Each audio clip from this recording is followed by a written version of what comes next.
খবর বেরিয়েছে রংপুরে বৈষম্য বিরোধী এক ছাত্রনেতা কোনো একজন ব্যবসায়ী কন্ট্রাক্টর তার কাছে নাকি 1 লক্ষ টাকা চাঁদা দাবি করেছে।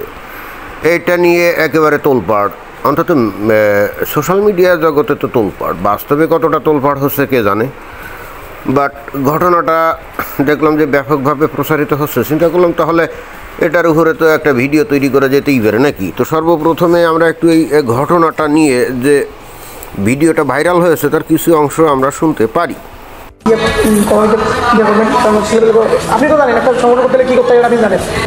এই যে সেই বৈষম্য বিরোধী নেতা, তাকেই খালি এই যে এই ভিডিওতে দেখা গেছে, এবং সে কিন্তু এই যে কন্ট্রাক্টরের কাছ থেকে চাঁদা চাচ্ছিল তা হয় সরাসরি তার সাথে অথবা তার কোনো প্রতিনিধির সাথে কথা বলছে, এবং সেখানে সে একটা ইন্টারেস্টিং কথা বলছে যেটা আমার কিন্তু পছন্দ হয়েছে, যে তোমরা টাকা টুকা না দিলে আমাদের যে নতুন দল আমরা গঠন করছি এটা চালাবো কী করে। কথাটা কিন্তু সঠিক। আসলে তো একটা দল চালাইতে গেলে টাকা টুকা দরকার। তো মানুষজন যদি চাঁদা টাদা না দেয়, স্বেচ্ছায় না দিলে তখন কী করতে হবে, তাদের কাছে গিয়ে চাইতে হবে, তাই না? কেউ তো আর বাড়ি এসে চাঁদা দিয়ে যায় না, চাঁদা তো ওই যে আনতে হয়, তাই না? বালুর ব্যবসা করতে গেলে দিতে হবে 1 লাখ টাকা চাঁদা। এভাবেই লাখ টাকা চাঁদা চাচ্ছিলেন নাহিদ হাসান খন্দকার নামের বৈষম্য বিরোধী ছাত্র আন্দোলনের এক নেতা। হ্যাঁ, চাঁদা চাচ্ছিল তো, তা এটাই এমন কি খবর হলো? এই যে গত 15-16 বছর ধরে যখন আওয়ামী লীগের লোকজন ক্ষমতায় ছিল, অর্থাৎ আওয়ামী লীগ ক্ষমতায় ছিল, তখন তাদের নেতাকর্মীরা এরকম চাঁদা চাইতো না? চাইতো তো, তারাও তো চাঁদা চাইতো। তারপরে আমরা শুনছি যে 5 আগস্ট এই গণঅভ্যুত্থানের পর মূলত বিএনপির লোকজন নাকি এরকমভাবে চাঁদা চায় বা চাঁদা উত্তোলন করে, এটাই বিভিন্ন খবরে আমরা দেখি আর কি। ভালো কথা। এখন বৈষম্য বিরোধী এই যে নেতারা, এরা তো একটা দল গঠন করছে, কি জাতীয় নাগরিক পার্টি। তো জাতীয় নাগরিক পার্টি যদি গঠন করে থাকে তাহলে সেই দলটা চালাতে গেলে সভা সমিতি এটা ওটা করতে হয়, টাকা লাগে। এছাড়া এদের তো কোনো চাকরি বাকরিও নাই, আয় উপার্জনও নাই, দৃশ্যত কোনো ব্যবসা বাণিজ্যও নাই। তো তাদের সংসার চালানোর জন্য তো টাকা টুকা লাগবে, তাই না? তো সেইগুলো কোথা থেকে পাবে? চাঁদাবাজি করা ছাড়া তো কোনো উপায় আমি অন্তত দেখি না। অন্তত বাংলাদেশের যে পলিটিক্যাল কালচার, সেই অনুযায়ী এই বৈষম্য বিরোধী নেতা এই ছেলেটা খুব একটা অন্যায় কাজ কিছু করছে আমার কাছে সেটা মনে হচ্ছে না। এখন এই হঠাৎ করে বাংলাদেশের মানুষ কি মনে করে যে এরা সব ফেরেশতা, এবং ফেরেশতারা একেবারে বেহেশত থেকে এই ধরাধামে নেমে এসে এরাই যে 5 আগস্টের যে গণঅভ্যুত্থান ঘটিয়েছে, বিষয়টা তো তা না। এরা সবই তো এই ধরাধামের সন্তান, তাই না? আদম সন্তান। তো তাদেরও তো পেট আছে, খিদে আছে, পরিবার পরিজন আছে না? হাত খরচ আছে। তো দৃশ্যত কোনো ব্যবসা বাণিজ্য নেই, চাকরিও নেই, তো তাদের চলবে কী করে? তার চাইতে বড় কথা হলো তাদের এই রাজনৈতিক যে দলটা গঠন করেছে সেটাই বা কীভাবে চলবে। অথবা আমার মানে বক্তব্য মোতাবেক বা আমার মত অনুযায়ী এই ছেলেটা খুব একটা খারাপ কাজ করছে আমার তা মনে হয় না। আর এরা তো কেউ দাবিও করে নাই যে তারা ফেরেশতা, কি দাবি করছে নাকি? চাঁদা দাবির এই ভিডিওটি এরই মধ্যে সামাজিক যোগাযোগ মাধ্যমে ভাইরাল হয়েছে, জানিয়ে চলছে আলোচনা সমালোচনা। এইটা বাংলাদেশের প্রেক্ষাপটে এমন কোনো ঘটনা না যেটা নিয়ে একেবারে ব্যাপক আলোচনার সমালোচনা শুরু হবে। এই সমস্ত এই নিউজ পোর্টালের খেয়ে দেয় কাম না, এগুলো হলো ফালতু লোকজন। এরা হলো ফালতু লোকজন, যে পাশে লোকে কিছু বলে টাইপের লোকজন। এখন চাঁদা দাবি করছে, তাদের দল পরিচালনা করবে, যৌক্তিক দাবি। ওই ব্যবসায়ের উচিত ছিল খুব দ্রুত তাকে টাকাটা দিয়ে দেবো, তাই না? দিয়ে তারপরে ভবিষ্যতে তার রাস্তা ক্লিয়ার করা।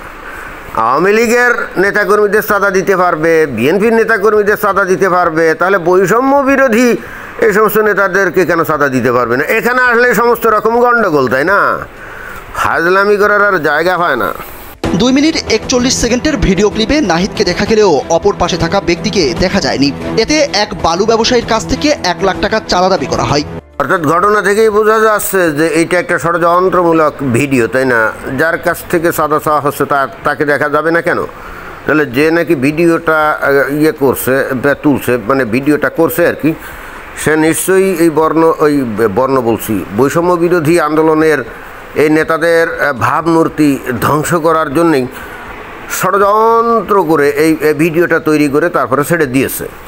এতে কিন্তু অন্তত আমার কাছে কোনো সন্দেহ মনে হচ্ছে না। নাহিদকে উদ্দেশ্য করে অপর প্রান্তে থাকা ব্যক্তি বলেন, তুমি যদি বলো সেখানে বালুর ব্যবসা হচ্ছে তাহলে সেটা বন্ধ করে দিই, 1 লাখ টাকা দিতে পারবো না, 5,000 টাকা দিচ্ছি। কন্ট্রাক্টর এখানে বালুর ব্যবসাটা কিছু করছে না, যেটা পুরো খবরে দেখলাম যে সে ওই যে একটা পার্কে মাটি ভরাট করার কন্ট্রাক্ট নিয়েছে।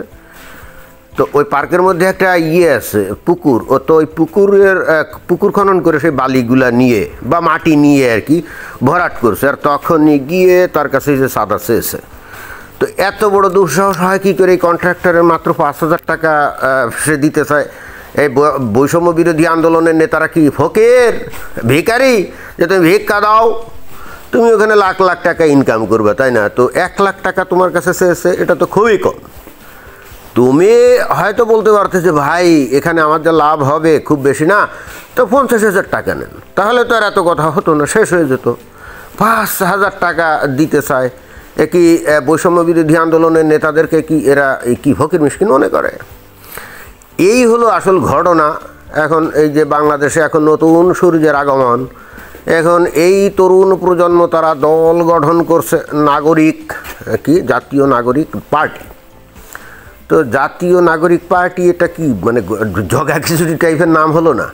আরে ভাই তুমি যদি নাম দিবা হয় পুরো বাংলায় দাও, আর নইলে পুরো ইংরেজিতে দাও, তাই না? যেমন এই যে বিএনপি, বাংলাদেশ ন্যাশনালিস্ট পার্টি, তার সংক্ষিপ্ত নিয়ে বিএনপি। তো এখন এরা কি জাতীয় নাগরিক পার্টি, এটা কোনো কথা হলো? আরে ন্যাশনাল সিটিজেনশিপ পার্টি দাও, তাহলে এনসিপি, হ্যাঁ এনসিপি, কত সুন্দর একটা নাম হতো, তাই না?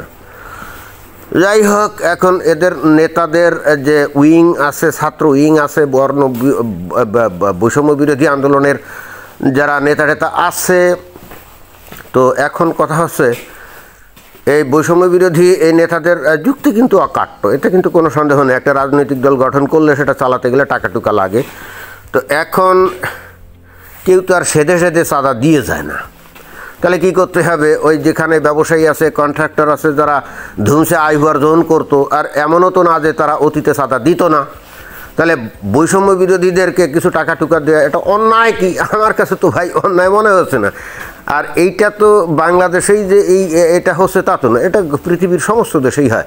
এই যে খোদা আমেরিকাতে তো কোটি কোটি ডলার চাঁদা দেয়।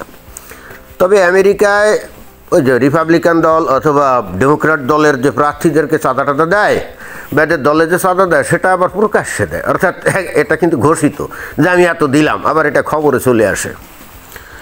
আমার মনে হয় যে বাংলাদেশের অন্তর্বর্তীকালীন সরকারও এই ধরনের একটা আইন তৈরি করতে পারে যে এখানে যে কেউই তার পছন্দের পার্টিকে তারা চাঁদা দিবে, সেটা প্রকাশ্য হবে, লোকজন জানবে যে অমুকে এত টাকা অমুক দলকে চাঁদা দিল, তো দিতেই পারে, তাই না? আমার ভালো লাগলো, মনে করেন যে এই জাতীয় নাগরিক পার্টিকে আমার ভালো লাগলো, তা আমি এখানে 5 লক্ষ টাকা আমি চাঁদা দিলাম। হ্যাঁ, তো এটা তো অন্যায় কি?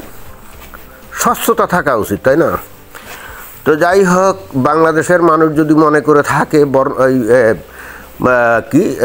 বৈষম্য বিরোধী আন্দোলনের নেতারা সব ফিরিস্তা, এটা ভুল। তারাও বাংলাদেশের সন্তান, তাদেরও টাকা লাগে, তাদেরও পয়সা লাগে, অতএব অকাতরে তাদেরকেও কিন্তু চাঁদা দিতে হবে। আর বাংলাদেশের লোকজনদেরকেও বলি, তারা আওয়ামী লীগকে চাঁদা দিতে পারলো, বিএনপিকে চাঁদা দিতে পারলো, আরও কত দলকে চাঁদা দিতে পারে, তাতে কোনো সমস্যা নাই। বৈষম্য বিরোধীদেরকে চাঁদা দিলে সেটা খবরে এনে এই যে হ্যাস্তন্যস্ত করার এই মানসিকতা থেকে তাদের বের হয়ে আসা উচিত। তো এটাই ছিল বক্তব্য। ধন্যবাদ।